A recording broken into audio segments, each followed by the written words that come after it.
This is the diamond block from Anita Gooddesign's 2015 workshop. Begin by setting this block.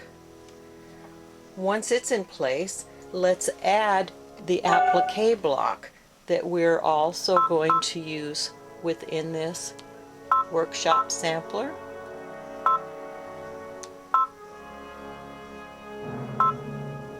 I'm going to use this applique, so I'm going to set it, and it is centered right in the middle of the diamond block.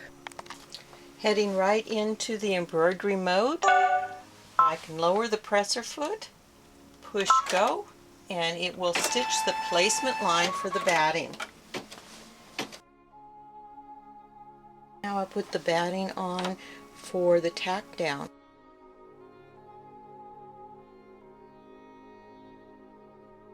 Once the batting is in place, you will need to trim it as close as possible to the stitch line. This is when this particular curved edge embroidery cutting scissors is most important. Without this scissors, this is a difficult task.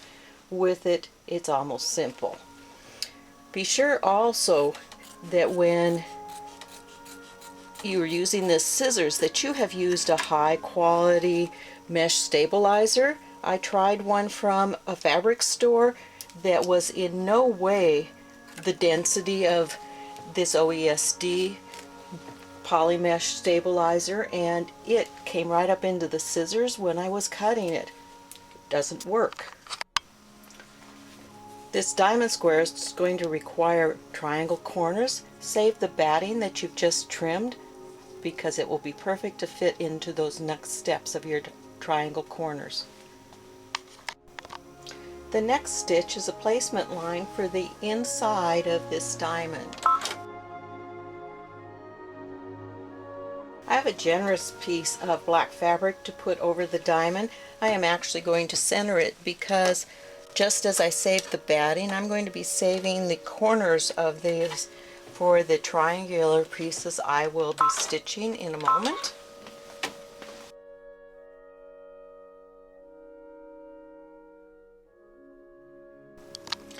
Again, I'm going to take out this wonderful double curved embroidery scissors, and I'm going to be cutting away my fabric and saving these pieces for the triangular corners that I'll be making in a few minutes.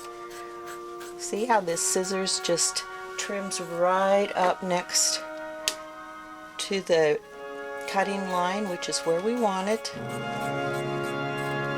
So much easier than trying to do it with other scissors. It's time for this wonderful little background stitch that rather quilts the batting to this piece of fabric, holding everything well together. It'll help control any kind of puckers that happen in this piece of cotton fabric.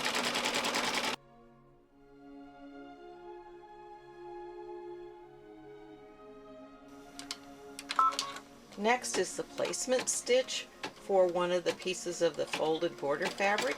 It's just going to show me what size fabric I need to have to place the next one. I will be leaving a 1/2 inch seam allowance on this piece of fabric.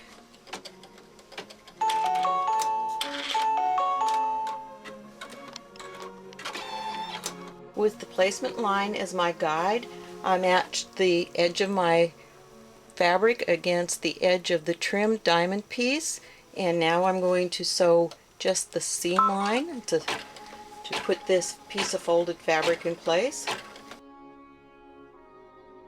With the seam line in place, I'm going to finger press this piece of fabric forward to make sure it gets attached properly and flat. I'm going to add this Floriani Perfection tape to hold it in place, and it will stitch this down.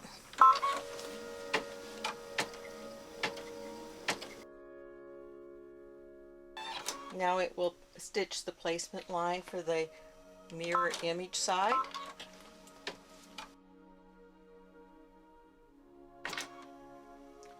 And I will repeat by putting down my next piece of fabric lined up with the edge of the previous black fabric that we trimmed, and that is at your 1/4 inch seam allowance.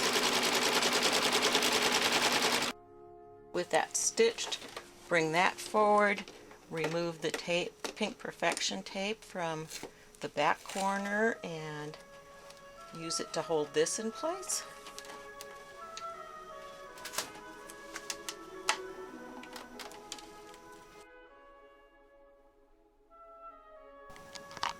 Before I go to the next placement lines, I want to trim close to this seam, as when I stitch the next placement lines, they could easily catch on this excess fabric.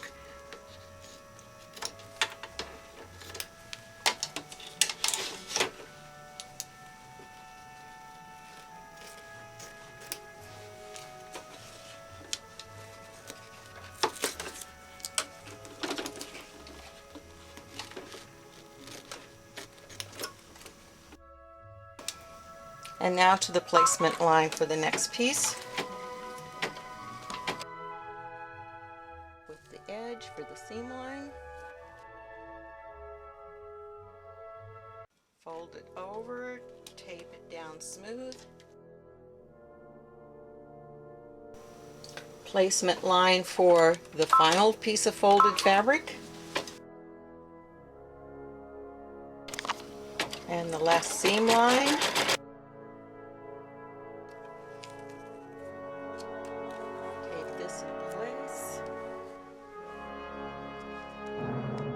Final tack down stitch, and this completes the diamond block, but remember we've added an applique to it.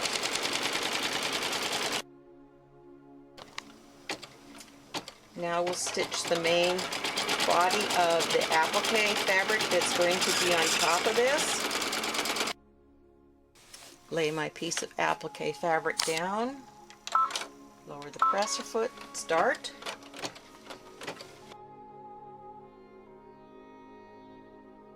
Let's remove this piece so that we can turn it, hold it on a solid surface to trim really close to this piece of applique.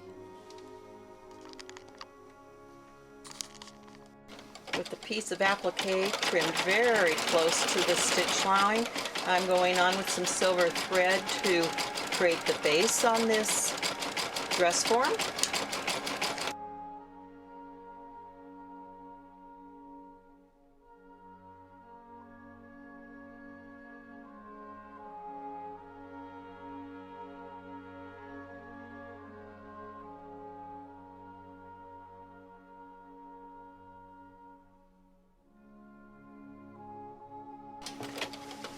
Now let's enhance our tape measure with imitation little gauges, numbers.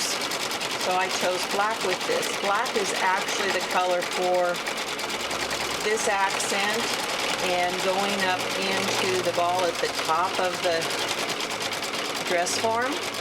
But as it's putting the black on first, and I don't think the black is going to show as the knob at the top of the dress form, I'm going to stop this as it reaches the top right before it goes to the dress form, which is here. Cut it and change that to a different color.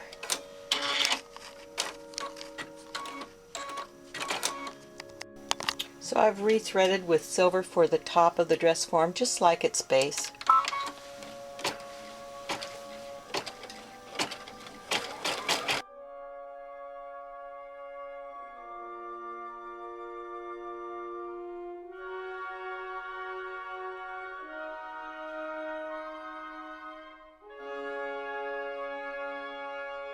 Very last color, adding a highlight. This completes the dress form on this diamond block. The diamond block, you can continue to make many and sew them together, but eventually if you want to have straight corners, you will need triangles to fill in the sides. That's up next.